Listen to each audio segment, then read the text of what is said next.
I'm about to give you what might be the greatest tennis tip you ever get, which doesn't mean that there isn't another tip out there that could be tied for number one. One thing I know for sure is that every great player sees the ball coming out of the opponent's racket. There's no way a player on the tour could get away with not seeing the ball coming out of the strings because there just simply is not enough time for them to react really well. One thing that's very interesting to me, people who come to me for lessons, and I get a wide variety of people who drive great distances actually to come take lessons with me. 100% of the people that come to me, 4.0, 4.5, even 5.0 level players, to beginners and intermediates, they're not quite seeing the ball coming out of the strings. And it's amazing what happens as they begin to do that, because we see a really big difference in how quickly they can react to the ball. It's been shown, Vic Braden, one of the legends of the front-facing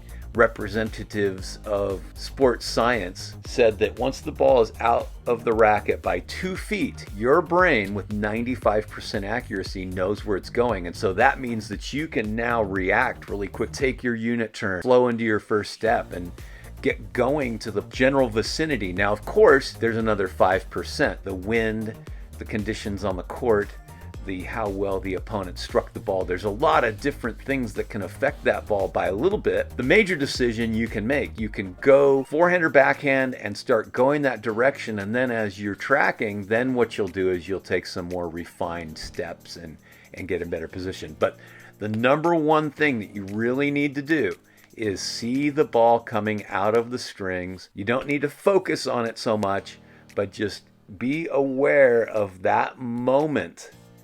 And you're going to find that you're reacting to the ball better and seeing it better throughout its flight, getting more balls centered in the middle of your strings. That's it for today. So go ahead and read today's blog because it's going to give a little bit more detail. Thanks for watching. Thanks for reading. Thanks for supporting Sports Ed TV. This has been Bill Patton with Visual Training for Tennis. As always, get in touch with me if you're interested in taking the entire course. So if you like this one really big idea, there are many more that are almost as good, just as good, and a lot of little details if you're going to be a great player and seeing the ball as well as